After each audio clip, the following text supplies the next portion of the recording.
Chers frères et sœurs, combien de fois n'avons-nous plus eu la foi que Dieu puisse encore agir dans une situation qui semble désespérée? Je pense même que vous avez abordé ce sujet hier avec le groupe des femmes, n'est-ce pas? Combien de fois n'avons-nous pas abandonné, perdu tout désir de persévérer dans la prière pour une situation, pour une personne, ou même pour notre Église, pour notre pays? Comment pourrait-on encore prier pour ce pays qui n'a plus aucune crainte de Dieu? Mes frères et sœurs, ce 4e message, ce matin, sur les réveils de l'Ancien Testament, personnellement, il m'a montré que notre Dieu peut encore agir par sa toute-puissance. Il peut encore agir dans les situations les plus invraisemblables. Non seulement il agit, mais il se plaît à donner sa grâce encore et encore. La question pour nous peut-être ce matin est de savoir si nous veillons, si nous sommes prêts à le voir agir et à continuer à contempler sa grâce dans notre vie, dans ce qui nous entoure, dans notre Église, dans notre pays. Et on va lire ensemble, dans la parole de Dieu, l'histoire de Josias. Et je vous invite à ouvrir 2 Rois, chapitre 22. 2 Rois, chapitre 22. Je crois aussi que Nathalie va l'afficher.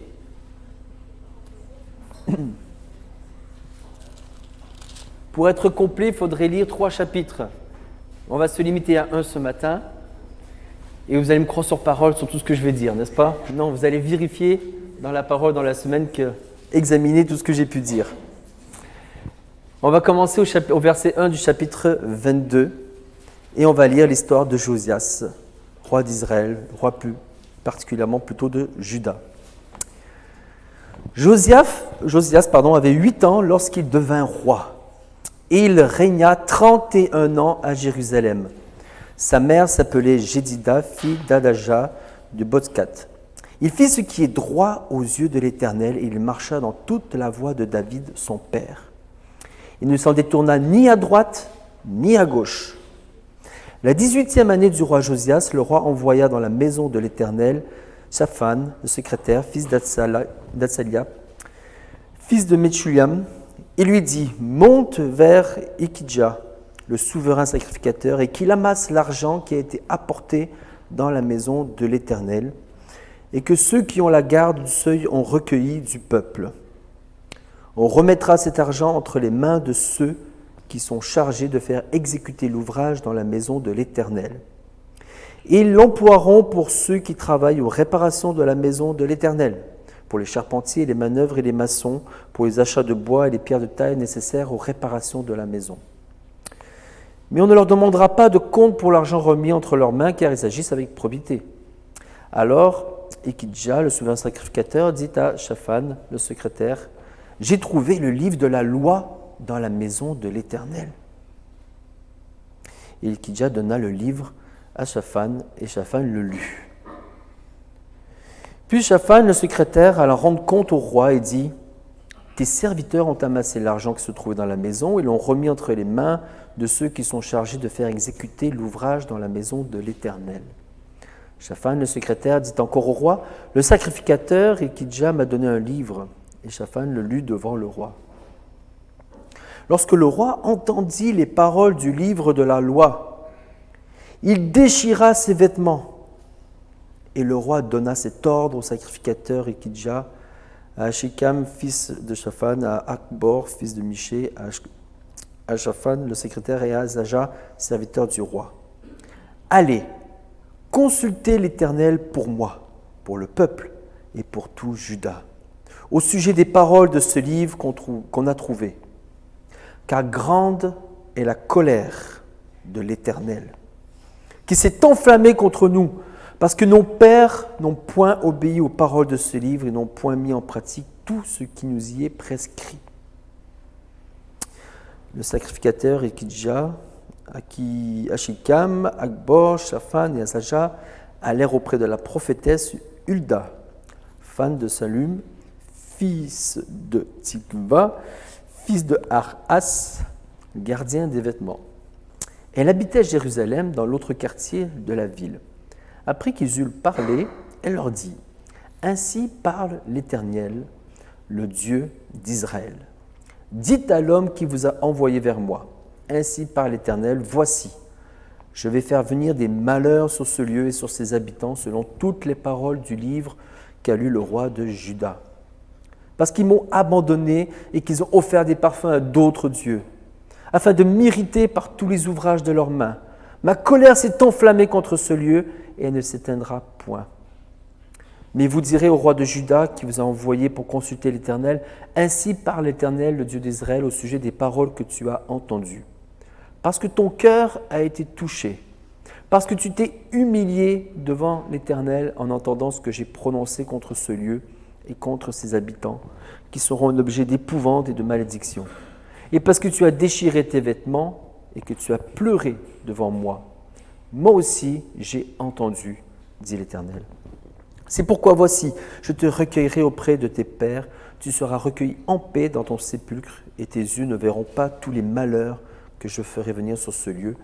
Ils rapportèrent au roi cette réponse. Et on continue au chapitre 23. Le roi Josias fit assembler auprès de lui tous les anciens de Juda et de Jérusalem. Puis il monta à la maison de l'Éternel avec tous les hommes de Juda et tous les habitants de Jérusalem, les sacrificateurs, les prophètes et tout le peuple, depuis le plus petit jusqu'au plus grand. Il lut devant eux les paroles du livre de l'Alliance qu'on avait trouvé dans la maison de l'Éternel. Le roi se tenait sur l'estrade et il traita alliance devant l'Éternel, s'engageant à suivre l'Éternel et à observer ses ordonnances, ses préceptes et ses lois de tout son cœur, de toute son âme, afin de mettre en pratique les paroles de cette alliance écrites dans ce livre. Et tout le peuple entra dans l'alliance. On continue au verset 25, toujours du chapitre 23. Avant Josias, il n'y eut point de roi qui comme lui revienne à l'Éternel de tout son cœur, de toute son âme et de toute sa force, selon toute la loi de Moïse. Et après lui, il n'a eu paru point de semblable. Toutefois, l'Éternel ne se désista point de l'ardeur de sa grande colère, dont il était enflammé contre Juda. À cause de tout ce qu'avait fait Manassé pour l'hériter, l'Éternel dit : j'ôterai aussi Juda de devant ma face, comme j'ai ôté Israël, et je rejetterai cette ville de Jérusalem que j'avais choisie, et la maison de l'Éternel, la maison de laquelle j'avais dit : là sera mon nom. Et je m'arrête là. On est dans un contexte, je pense que peu de pays dans le monde pourraient se valoir d'être dans un contexte d'horreur, un contexte aussi éloigné de Dieu.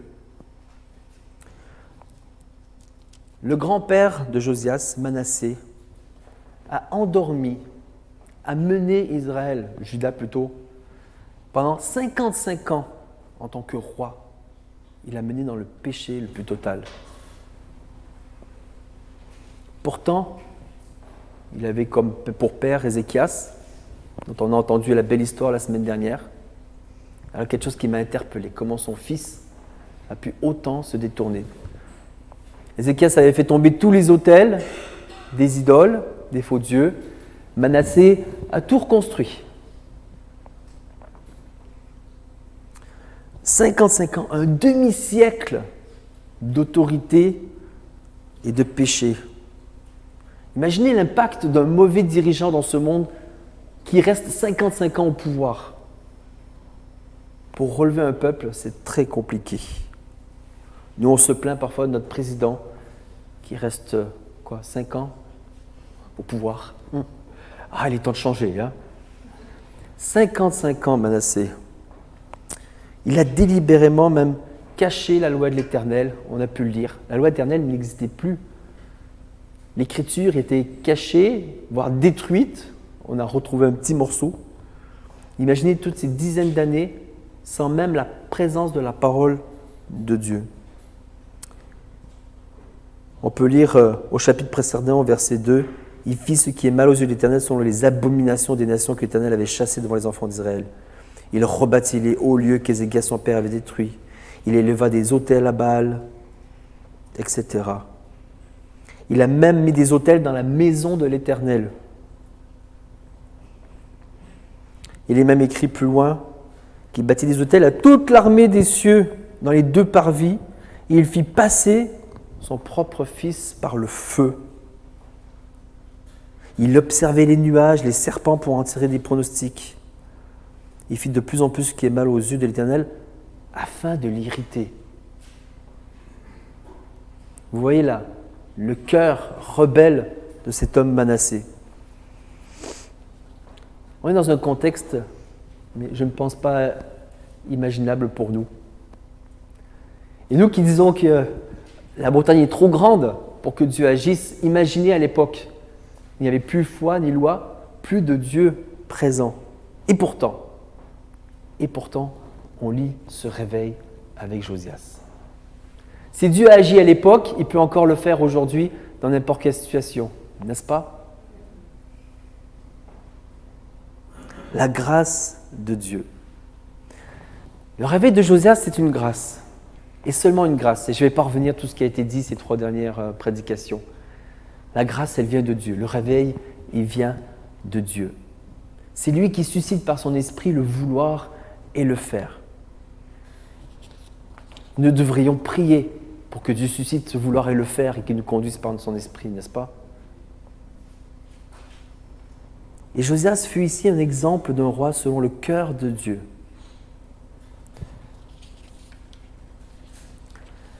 Alors le réveil passe, on a vu, par des leaders.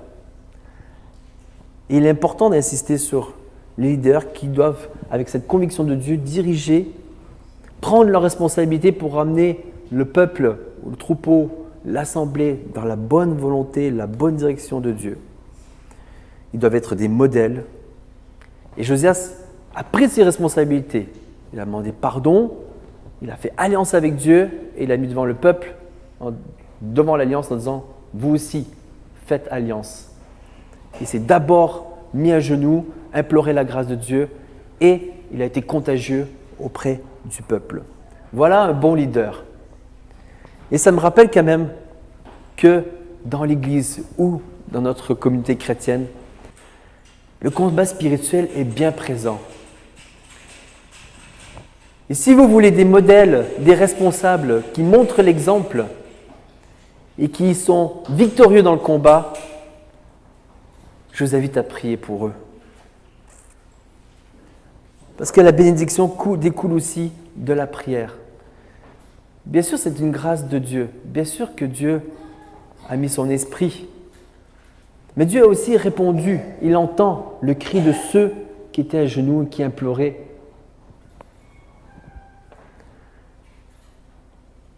Josias était leader, mais il n'était pas seul. Dans ce contexte d'horreur, on peut lire entre les lignes. Je ne vais pas trop interpréter.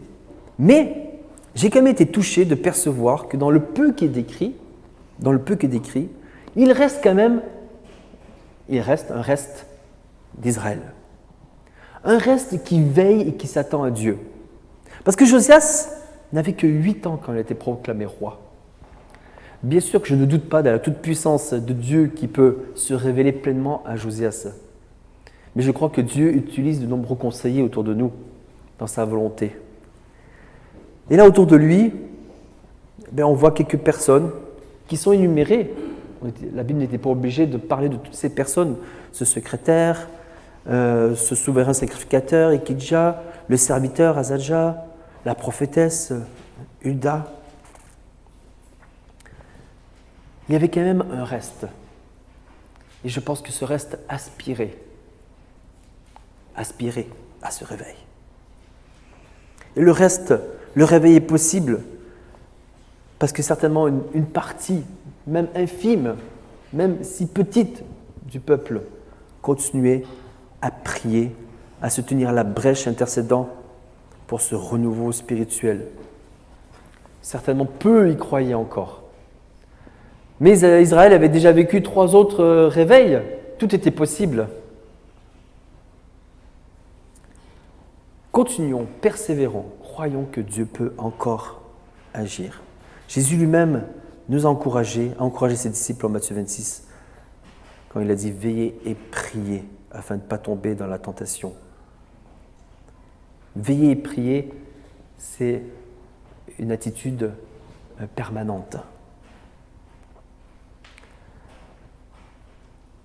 Donc dans ce contexte un peu d'horreur, on a un leader qui est réveillé par Dieu, on a certainement un reste d'Israël qui aspire, et on voit le cœur de ce leader.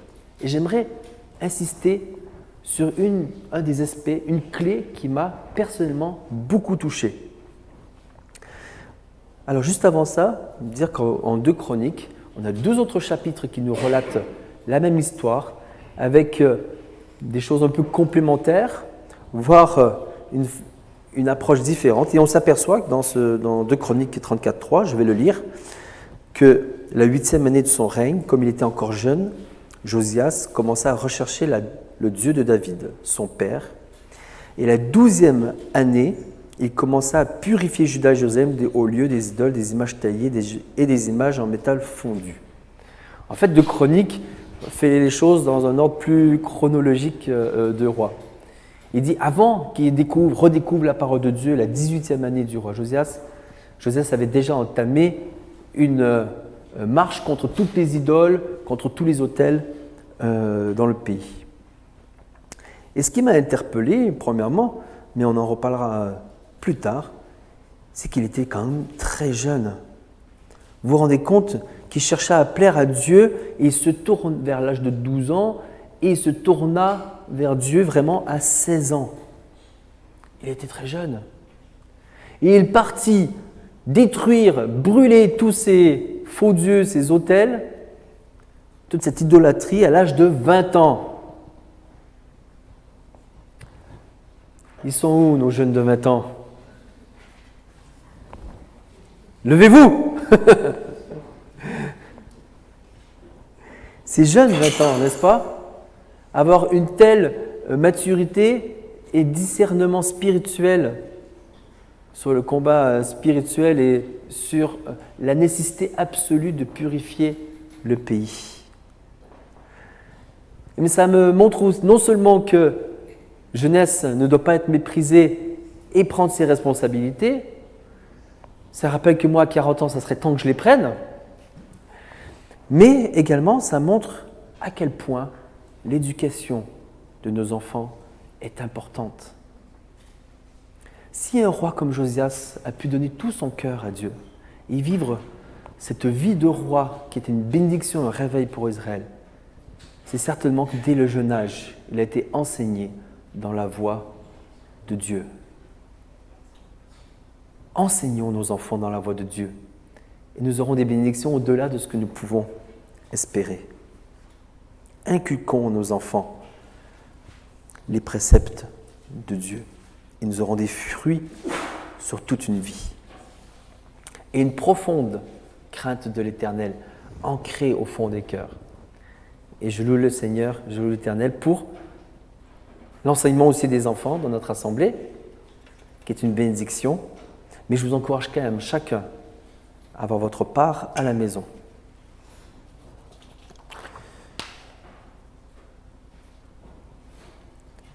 Alors, dans quel état est la porte de notre temple?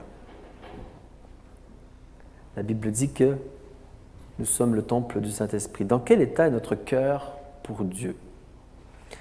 L'exemple de Josias qui m'a touché dans la préparation de ce message, c'est un roi selon le cœur de Dieu. Il désira plus que tout obéir, c'est simple, au premier commandement. Qu'est-ce qu'il dit ce premier commandement? Tu aimeras l'Éternel, ton Dieu, de tout ton cœur, de toute ton âme et de toute ta force. Voilà la motivation de Josias. Aimer son Dieu de tout son cœur, toute son âme, toute sa force. Et ce qui en découle, c'est le verset suivant de Deutéronome. Et ces commandements que je te donne aujourd'hui seront dans ton cœur. Josias ne s'est pas limité à avoir un amour pour Dieu, il l'a mis en pratique. Souvent, je le répète beaucoup, la foi sans l'obéissance est un peu vaine. Si tu as la foi, tu la démontres par ton obéissance en ce grand Dieu en qui tu crois, en la parole de Dieu qui t'est donnée.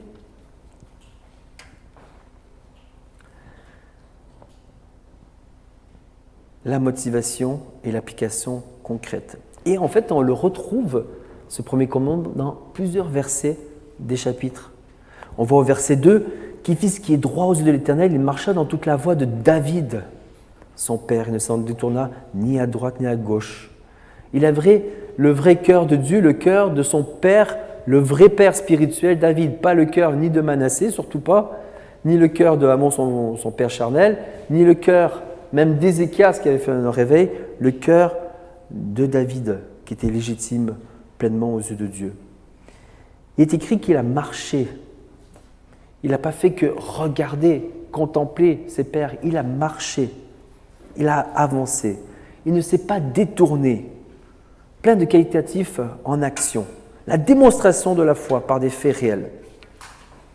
Voilà. Le dirigeant modèle démontre sa foi par une obéissance concrète, réelle, contagieuse. Plus loin, au chapitre 23, verset 3, est écrit, donc le roi se tient sur l'estrade, il traite alliance avec l'Éternel et il s'engage devant toute l'assemblée à suivre l'Éternel et observer ses ordonnances, ses préceptes, ses lois. Et il s'engage de le faire comment ? De tout son cœur, de toute son âme, afin de mettre en pratique les paroles de cette alliance. Et à la fin du chapitre 23, on lit au verset 25, le bilan de la vie de Josias. Avant Josias, il n'y eut point de roi qui, comme lui, revienne à l'Éternel de tout son cœur, de toute son âme et de toute sa force, selon toute la loi de Moïse, et après lui, il n'en a point paru de semblable. De tout son cœur, Joseph avait pleinement compris qu'il ne devait pas suivre, obéir à l'Éternel à moitié. Il avait compris qu'il ne devait pas faire comme son arrière-grand-père Ézéchias, qui a détruit les autels, mais qui a conservé quand même certains hauts lieux, parce que ceux-là, c'est quand même Salomon qui les avait érigés. Il a fait de tout son cœur, sans compromis. Est-ce que nous marchons de tout notre cœur ? Je me suis dit, waouh, si vraiment je marchais et j'avançais avec le Seigneur de tout mon cœur, mais je serais tellement éveillé au jour le jour, de tout son cœur, de toute sa force, de toute sa pensée, donc de tout ce qu'il était. On voit aussi dans le cœur du roi une humilité profonde, une crainte de l'Éternel. Et sa crainte, elle est révélée par sa réaction quand il lit la parole de Dieu, parce qu'il croit en la parole de Dieu. Elle était cachée, elle est révélée. À peine il l'entend, parce qu'il croit en Dieu, il pleure, il déchire ses vêtements. Et Dieu reconnaît le cœur véritable qui déchire ses vêtements. Dieu lui-même dit, tu as déchiré, parce que ton cœur est déchiré au-delà des vêtements. Il pleure devant l'Éternel. Et qu'est-ce qu'il fait avant tout ? Aussi, il cherche la volonté de Dieu et non la sienne. Et on voit une grâce de l'Éternel en réponse. On a lu que l'Éternel lui a dit qu'il ne vivrait pas la déportation. Il lui ferait grâce à Israël le temps de ce roi sur terre. Dieu voit au cœur et sait qui est sincère devant lui. Et la clé ici, une clé de ce réveil authentique et de la grandeur de ce réveil, c'est un cœur entier pour Dieu. Qu'est-ce qu'il faut faire pour avoir un cœur entier pour Dieu ? Non seulement il faut le désirer, mais il faut aussi amender, débarrasser dans notre vie tout ce qui ne permet pas d'être entier à Dieu. Et c'est ce qu'a fait Josias. Josias a commencé d'abord par une repentance. Alors, il y a eu la repentance à la lecture de la parole, mais aussi une repentance au nom du peuple plus tôt, certainement quand il était plus jeune. Elle n'est pas décrite, mais on voit les fruits de la repentance dans son désir de purifier Israël. Ce besoin de repentance est indispensable il y a quelques caractéristiques indispensables à un réveil. Quand je vois par exemple Daniel, au chapitre 9, avant qu'Israël rentre et reconstruise peut-être Jérusalem, les murailles, après le temple, Daniel a pleuré, a demandé pardon pour le peuple, pour le péché du peuple. Il se sentait concerné. Je vous l'ai déjà dit, parfois je me pose la question, parfois on est plutôt critique envers notre assemblée. On devrait pleurer et prier pour ce qui ne va pas dans notre assemblée et se sentir aussi concerné. Nous sommes le corps de Christ. Quand un souffre, tous souffrent. Est-ce que tout le peuple s'est repenti? On voit qu'ils sont tous là, des petits aux grands. Mais après, la suite des événements montre que ce n'était peut-être pas tous qui avaient vraiment le cœur, qui avaient adhéré dans le cœur. C'était peut-être aussi en partie en apparence. Est-ce qu'une véritable repentance peut être sans effet? On ne peut pas se repentir et ne pas porter les fruits de la repentance. Et dans ce texte, on voit les fruits de la repentance. La foi mise en action. Les pleurs qui apportent des fruits. Alors, qu'a fait Josias? Je vous ai sauté tout un paragraphe que vous pourrez aller lire. Il purifie Israël, plutôt Juda, mais il va aussi aller déborder dans la partie nord d'Israël. Il enlève tous les ustensiles qui avaient été en partie consacrés à d'autres dieux. Il les brûle. Il chasse les prêtres. Il sort toutes les idoles du temple. Il détruit les maisons de prostituées qui étaient dans la maison de l'Éternel. Il détruit tous les hauts lieux sans exception. Il détruit même les hauts lieux que ses pères n'avaient pas détruits, tels que celui de Salomon. Il tua même tous les prêtres qui était responsable des cultes idolâtres. En fait, il y est allé franchement à 100%. Il a tout brûlé, tout détruit. Pas une once de compromis. Purification totale pour que le cœur soit entier à Dieu. Et il a accompli de tout son cœur, c'est écrit, la loi de l'Éternel. Il fit tout cela afin de mettre en pratique les paroles de la loi. Alors, petite observation que j'ai entendue en écoutant donc, la prédication de Fernand Legrand. Qu'est-ce qu'un haut lieu? Qu'est-ce qu'un haut lieu? Un haut lieu, ce sont des lieux sacrés qui ont été construits par les hommes en parallèle du temple de Jérusalem. Dieu avait dit: vous irez jusqu'au temple à Jérusalem et vous ferez les sacrifices, vous viendrez à ma présence. Ma présence sera dans le temple à Jérusalem. Et pour X raisons, beaucoup de Juifs ont préféré dire, moi, soit j'ai la flemme, soit je préfère le faire autrement. Je ne vais pas aller jusqu'à Jérusalem faire mon sacrifice, je vais faire un autel là-haut, qui est bien visible, et je vais faire mon sacrifice là-haut. Et multiples autels ont été construits. Parfois, ils étaient pour l'Éternel, parfois, ils étaient même pour des faux dieux. Mais Dieu n'avait pas demandé ces hauts lieux, n'avait pas demandé. Il avait dit dans sa parole, vous viendrez au temple, en ma présence. C'est pour ça que Josias, dans le texte qu'on a lu, il ne se limite pas à détruire tous les autels des faux dieux, il détruit aussi tous les autels qui avaient été réalisés pour l'Éternel. Mais ils n'avaient pas été réalisés pour l'Éternel avec les bonnes intentions, les bonnes motivations, parce qu'ils étaient en horreur à l'Éternel. On lit beaucoup de livres des prophètes, on lit qu'il y a des sacrifices, qu'il y a des holocaustes qui sont donnés à l'Éternel, mais dont l'Éternel n'est plus capable de sentir horreur, ne peut plus les regarder, parce qu'ils ne sont pas dans la volonté de Dieu. De la même manière, l'homme croit suivre Dieu, parfois adorer Dieu. Mais s'il ne le fait pas selon la parole de Dieu, si ce n'est pas en conformité avec le livre que Dieu nous a donné, avec ce que Dieu a exprimé, ces choses ne sont pas agréées par Dieu. Elles peuvent même être en horreur devant Dieu. Et même toutes ces bonnes œuvres, ce ne sont pas selon la volonté de Dieu. Elles ne sont pas agréées par Dieu. Attention à ne pas vouloir adorer Dieu à notre sauce, à exercer une foi qui nous arrange, qui nous interprète parce que, voilà, on s'y sent bien. Non, il n'est pas possible pour le croyant de suivre Dieu et d'aller voir non plus des guérisseurs par ici et en même temps Dieu par de l'autre côté. Dieu est Dieu, il ne se contredit pas. Ce qui est dit dans la parole, c'est comme ça que Dieu agit. Et le Dieu de l'Ancien Testament est aussi le Dieu actuel. Alors, est-ce qu'il existe encore des hauts lieux, des idoles dans notre vie qui n'ont pas été supprimés?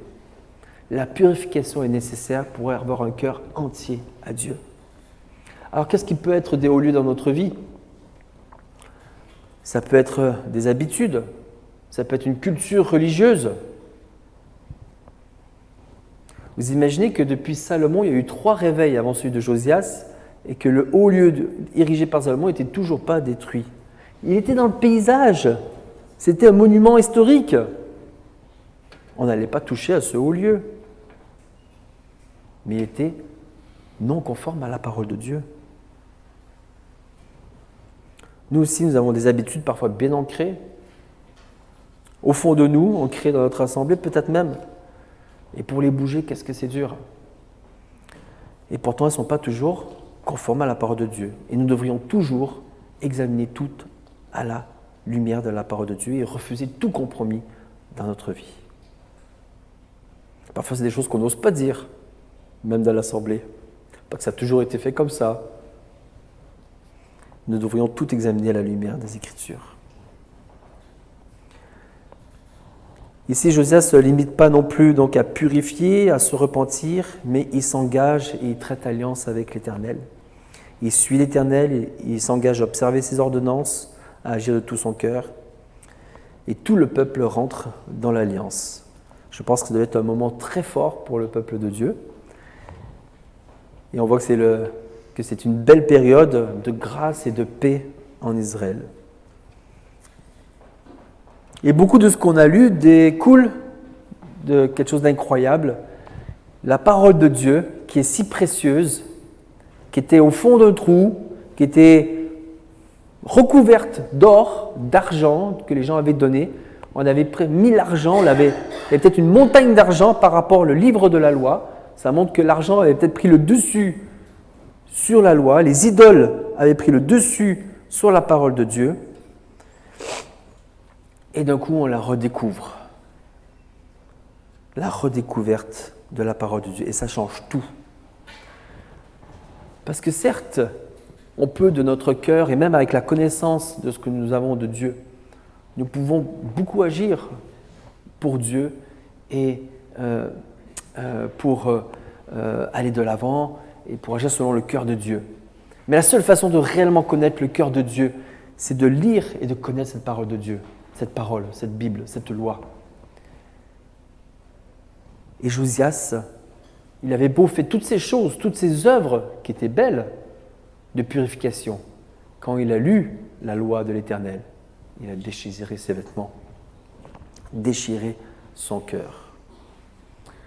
L'histoire, elle montre autant chez les catholiques, chez les protestants, que si la parole de Dieu elle est même belle, exposée sur un mur, sur un pupitre, si elle n'est pas ouverte, si elle est là comme un tableau, elle ne sert à rien. Si elle n'est pas mise en pratique, si elle n'est pas lue. Et les réformes principales qu'on connaît, celles de Luther, celles de Calvin, ont remis la parole de Dieu au centre du culte, au centre de l'Église. Au premier niveau, avant tout autre désir, avant toute tradition des hommes, avant tout haut lieu. Sola scriptura, par l'écriture seulement, chez Luther. Et Calvin, lui, passait des heures à prêcher la parole de Dieu dans l'Église. Parce que ce n'était plus la parole de Dieu qui était prêchée, c'était juste un ensemble de rites qui se cumulaient les uns derrière les autres. Et lui, il a voulu renouer avec la parole de Dieu.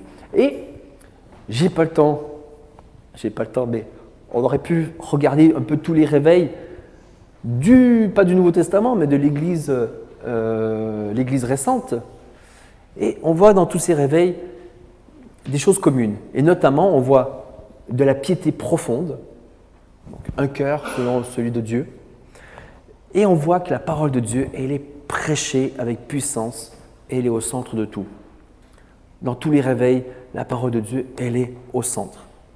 On voit aussi dans beaucoup de réveils, quand il y a eu l'imprimerie bien sûr, qu'elle débouche sur énormément d'ouvrages, de cantiques, de traductions, de livrets pour évangéliser. La parole de Dieu, elle est dans l'Église, mais elle se répand partout.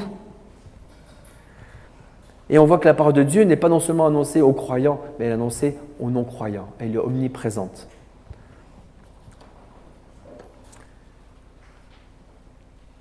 Alors il y a des fruits, évidemment, là, à cette découverte de la parole de Dieu. Et un des fruits principaux, le fruit principal qu'on retrouve dans ce récit, c'est la Pâque. La Pâque. La Pâque qui est à nouveau célébrée, comme jamais depuis l'époque des juges, donc peut-être depuis l'époque même, je ne sais pas, de Samuel. Elle est fêtée comme jamais, comme il n'y en a jamais eu après. Le roi lit dans la parole, dans la loi de l'Éternel, qu'il faut célébrer cette Pâque. Et ça a tout son sens. C'est un peu comme ce renouveau, comme cette réconciliation, puisque la Pâque, ça représente quoi? Ça représente Christ immolé à notre place. C'est l'agneau, le sang qui est répandu à notre place. C'est le péché confessé et le besoin que Dieu nous fasse grâce. La Pâque, ça représente la délivrance d'Israël qui était dans la servitude en Égypte. Et évidemment, ça représente pour nous, et c'est une préfiguration du péché dont on est délivré. Alors, quel est le réveil pour nous aujourd'hui, croyants? J'aimerais m'attarder sur la fin d'un verset qu'on a lu ensemble. Donc, c'était au chapitre 23, verset 27. Et l'Éternel dit « J'ôterai aussi Juda de devant ma face, comme j'ai ôté Israël, et je rejetterai cette ville de Jérusalem que j'avais choisie. Et la maison de laquelle j'avais dit, là sera mon nom. » Alors je ne suis pas sûr que ce soit le centre du texte, mais cette petite phrase, « J'avais dit, là sera mon nom », elle m'a aussi beaucoup touché. Notre Dieu, il est saint. Notre Dieu réside dans un lieu qui est saint. Et notre Dieu ne peut résider dans le cœur de l'homme que si l'homme le désire et n'a aucun autre Dieu, aucune autre idole dans son cœur. Alors bien sûr, il nous fait grâce, il fait grâce à nos imperfections, mais ceux qui le rejettent délibérément seront soumis à son châtiment. À savoir que la présence de Dieu est enlevée à ceux qui le rejettent. Le sang doit couvrir les fautes.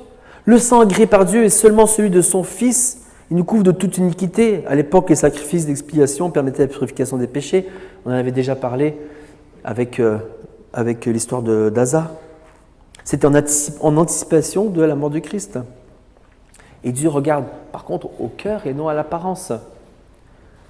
Dieu établit une nouvelle alliance qui ne se limite plus au peuple, qui ne se limite plus à un lieu, à un temple. Aujourd'hui, il est pour tous ceux qui croient, qui ont accepté sa grâce, qui veulent le suivre.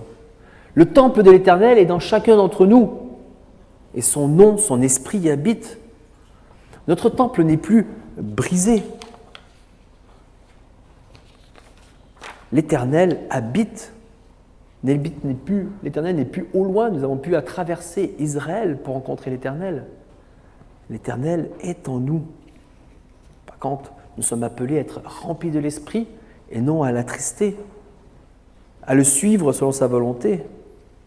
On n'a plus besoin de passer par des intermédiaires, passer par la prophétesse Hulda pour entendre et connaître la volonté de Dieu. Nous avons l'Esprit de Dieu qui crie Abba Père en nous, l'Esprit de Dieu qui nous parle et sa parole, et qui nous permet de le consulter directement.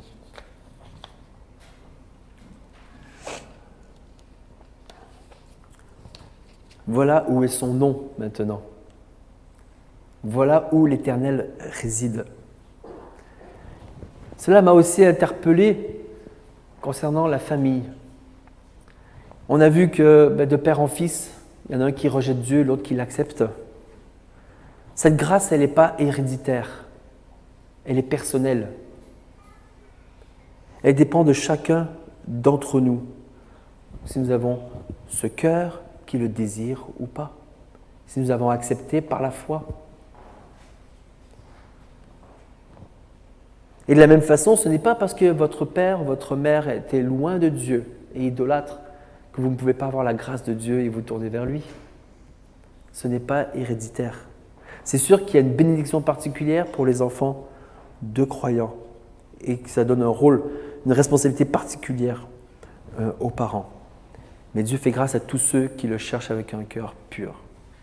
Et de la même façon, au sein de notre Église, ce n'est pas parce qu'une génération précédente a été bénie que la génération actuelle le sera également.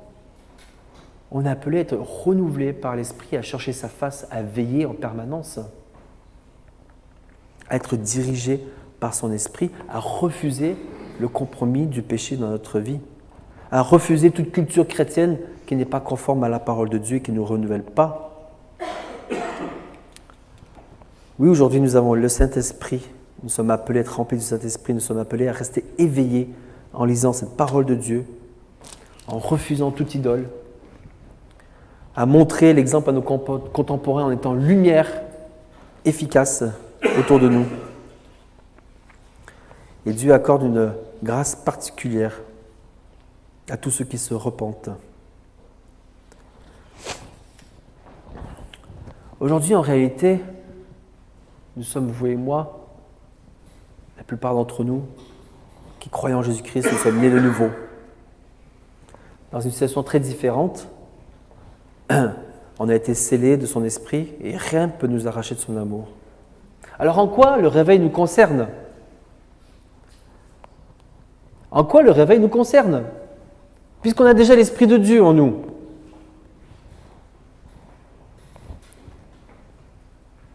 Dans l'Ancien Testament, il faut être clair, le réveil a mené à salut des gens qui étaient loin de Dieu.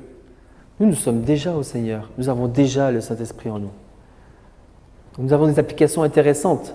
Tout ne s'applique pas de ce qui s'est passé dans l'Ancien Testament. Nous sommes appelés à être renouvelés, à être remplis de cet esprit qui vit en nous, à rejeter toute idolâtrie pour avoir un cœur entier à Dieu, à vivre Jésus-Christ en abondance, à vivre pleinement la parole de Dieu, à en être imprégné. La Bible dit que plusieurs seront sauvés comme à travers le feu. Ils ont reçu l'Esprit de Dieu. Ils seront avec Dieu pour l'éternité. Mais ils ne jouissent pas des bénédictions et de toutes les bénédictions spirituelles que Dieu a accordées. Ne soyons pas de ceux-là. Veillons à vivre le cœur tout entier. Et j'aimerais finir avec une dernière petite partie que je vais accélérer sur la grâce de Dieu qui surabonde. L'Éternel a conservé sa colère contre Israël. Je ne sais pas si ça vous interpelle aussi. Moi, j'ai été interpellé pendant toute la semaine. J'en ai parlé à papa, j'en ai parlé à Johnny. Je lui dis, je ne comprends pas. C'est quoi ces réveils qui aboutissent derrière, quelques années plus tard, à rien ? Là, bien sûr, il y a eu un temps de grâce de 30 ans. Mais après, la chute a tellement été haute, verticale, et le peuple déporté, je me dis, mais c'est ça un vrai réveil ?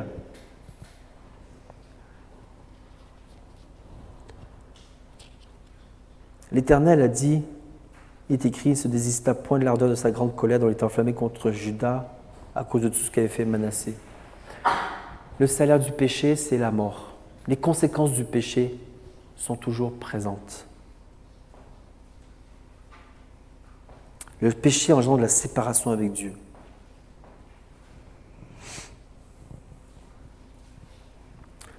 L'homme peut refuser de croire, mais Dieu le prive alors de sa présence, de son pardon. Il le livre à ses propres convoitises. L'homme peut refuser de croire. Bien sûr qu'il a la bénédiction de ce qui l'entoure, peut-être. Et quand il refuse de croire, Dieu s'éloigne et enlève, livre la personne à ses propres convoitises. Livre la personne à ses désirs tentés par l'emprise du prince de ce monde. Il le livre à lui-même.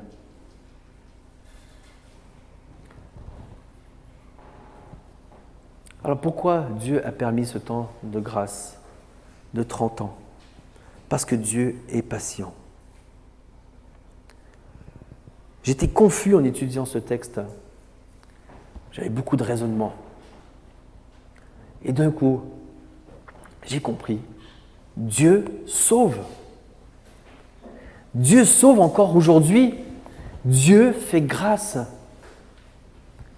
Pourquoi est-ce que j'ai tous ces raisonnements alors que Dieu a donné une grâce particulière dans ce réveil qui a permis à un grand nombre d'hommes et femmes d'être sauvés pour l'éternité?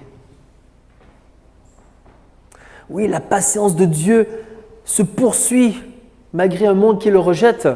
Et je dis merci Seigneur, parce que malgré qu'un monde qui est dans l'immoralité, Dieu pourrait finir tout ça, apporter son jugement une fois pour toutes. Mais Dieu a voulu user de patience pour que moi, qui étais prédestiné d'avance, je donne ma vie à Dieu. Pour que tous ceux qui croient en lui, les rachetés, viennent à lui. Dieu use de patience parce qu'il attend que tous ces rachetés viennent à lui pour former ce grand corps de Christ. Et Dieu use de patience pour tous ceux, peut-être dans l'assemblée, qui ne sont pas encore à lui. Et encore le temps de se tourner et de demander pardon et de se tourner vers l'Éternel. Alors certes, le salaire du péché, c'est la mort. Et tous parmi nous, nous allons mourir un jour. Notre corps va mourir. Mais autant ceci est inéluctable, autant nous pouvons éviter la mort éternelle et vivre l'éternité avec Dieu. Voilà un peu le parallèle avec la grâce de Dieu dans la vie du peuple d'Israël. Alors je vais conclure. Oui, le réveil fut trop court, mais il apporta une paix, une grâce de Dieu, un avant-goût de ce que pourrait être aussi l'éternité. Dieu sait à quel point les conséquences auraient pu être encore plus lourdes pour Israël s'il n'y avait pas eu ces réveils. Dieu seul sait si ces réveils n'étaient pas nécessaires pour qu'un jour Israël revienne à Jérusalem pour reconstruire le temple. Dieu seul connaît les siens et le temps de grâce qui a permis à un grand nombre de voir le salut et vivre avec lui pour l'éternité. Alors aujourd'hui encore, soyons reconnaissants de la grâce de Dieu qui est perpétuelle, instaurée dans nos vies, dans nos cœurs, dans ce que nous sommes, le temple du Saint-Esprit. Et si nous sommes le temple du Saint-Esprit, vivons en conformité et laissons l'Esprit qui est en nous nous diriger. Vivons pleinement la vie du Christ avec une simple vérité, la simple vérité du cœur de Dieu, le premier commandement. Tu aimeras l'Éternel ton Dieu de tout ton cœur, de toute ton âme, de toute ta force. Notre motivation. Et ces commandements que je te donne aujourd'hui seront dans ton cœur. La mise en application de la loi de l'Éternel. Prions ensemble.